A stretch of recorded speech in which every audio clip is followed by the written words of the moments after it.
자, 오늘 정말 흥미진진한 이야기를 하나 해볼까 합니다. 국제무역, 거대한 관세 위협, 그리고 이걸 풀어내는 아주 기발한 해법에 대한 이야기인데요.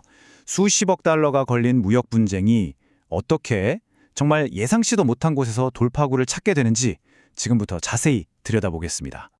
네, 오늘 우리가 함께 따라가 볼 이야기의 순서입니다. 먼저 25% 관세라는 갑작스러운 위기 상황부터 시작해서요.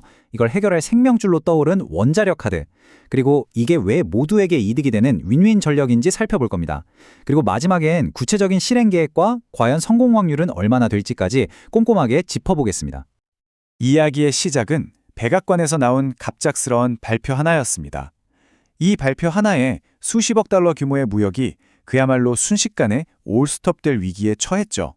2026년 1월 26일 트럼프 전 대통령이 한국의 핵심 수입품에 대한 관세를 현행 15%에서 바로 이 숫자 25%로 올리겠다고 선언합니다. 이건 정말 어마어마한 인상폭이었어요. 자, 이 내용을 좀 보세요. 정말 흥미로운 게 그 규모랑 명분입니다. 자동차나 묵제 같은 핵심 품목의 관세를 25%로 올리겠다. 근데 그 이유가 뭐냐? 2025년에 맺은 무역 합의를 한국 국회가 빨리 비준 안 해줘서 그렇다는 거였어요. 하지만 실제 영향은요. 당장 자동차 산업에만 30억에서 40억 달러, 우리 돈으로 수조 원의 피해가 예상되는 말 그대로 경제 핵폭탄을 던지는 거나 마찬가지였던 거죠. 상황이 이런데 과연 한국은 어떻게 대응할 수 있었을까요? 놀랍게도 그 해답은 불과 몇 달 전에 맺었던 초대형 투자 계약서 안에 숨어 있었습니다. 여기서 핵심은 바로 저 2천억 달러짜리 현금 투자 부분입니다. 특히 투자 대상을 미국이 추천할 수 있다는 이 조항, 이게 바로 판을 뒤집을 수 있는 아주 강력한 카드가 된 거죠. 그래서 나온 아이디어가 바로 이겁니다. 어차피 투자하기로 한 돈이라면 미국이 지금 당장 가장 필요로 하는 것에 먼저 투자해주자. 그리고 그게 바로 원자력 발전 분야였던 겁니다. 그런데 많고 많은 산업 중에 왜 하필 원자력이었을까요?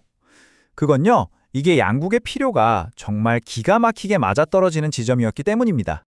보세요. 이건 그냥 한쪽이 손해보고 다른 쪽이 이득 보는 그런 거래가 아니에요. 미국은 꼭 필요한 원전 부품을 얻고 한국은 그 무서운 25% 관세를 피하고, 그야말로 완벽한 윈윈이죠. 특히 미국 입장에서 보면 이건 선택의 문제가 아니었어요. AI 데이터 센터 때문에 전력은 미친 듯이 필요한데 정작 원자로의 심장이라고 할 수 있는 핵심 부품을 만들 능력이 없는 거예요. 이걸 해결해 줄 수 있는 곳이 바로 한국의 두산 에너빌리티였던 거죠.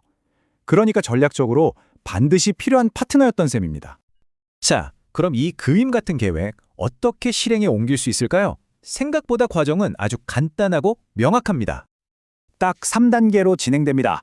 첫째, 정보끼리 오케이, 그렇게 하자고 합의하고 관세는 일단 멈춥니다. 둘째, 이 투자를 위한 전용 회사, 그러니까 특수 목적법인 SPV라는 걸 만들어서 돈을 실제로 쏩니다. 마지막으로 프로젝트가 진짜 시작되면서 실질적인 성과가 눈에 보이기 시작하는 거죠. 이 도표를 보면 이 계획이 얼마가 영리한지 알 수 있어요. 전체 2천억 달러 투자금 중에서 고작 1%도 안 되는 돈을 먼저 쓰는 거거든요. 그러니까 아주 적은 리스크로 최대의 효과, 즉 관세 철회라는 엄청난 선물을 받아내는 거죠. 정말 똑똑한 수예요. 일정 보세요. 정말 숨가쁘게 돌아가죠. 양쪽 다 이게 얼마나 급한 일인지 알고 있다는 뜻입니다. 분석에 따르면 당장 2, 3월에 합의를 마치고 빠르면 올봄, 5, 6월에는 첫 투자금이 넘어갈 수도 있다는 거예요. 자, 그래서 가장 중요한 질문이죠. 그래서 이게 진짜 될까요? 이익과 리스크를 한번 저울질해 봅시다. 분석가들은 이 원자력 투자 거래가 성사될 확률을 무려 70%로 보고 있습니다. 이 윈윈 구조가 그만큼 설득력이 있다는 얘기죠. 물론 70%가 100%는 아니죠. 긍정적인 신호가 훨씬 강하긴 하지만 변수는 분명히 존재합니다.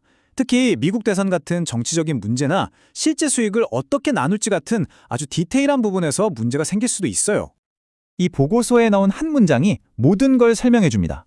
이건 구조적인 윈윈 시나리오다. 미국, 한국, 그리고 실제 부품을 공급할 두산까지 관련된 모두가 원하는 걸 얻어가는 그림이라는 거죠. 자, 이 모든 이야기는 우리에게 마지막으로 하나의 큰 질문을 던집니다. 어쩌면 이건 단순히 한 건의 무역 분쟁 해결 사례가 아닐지도 모릅니다.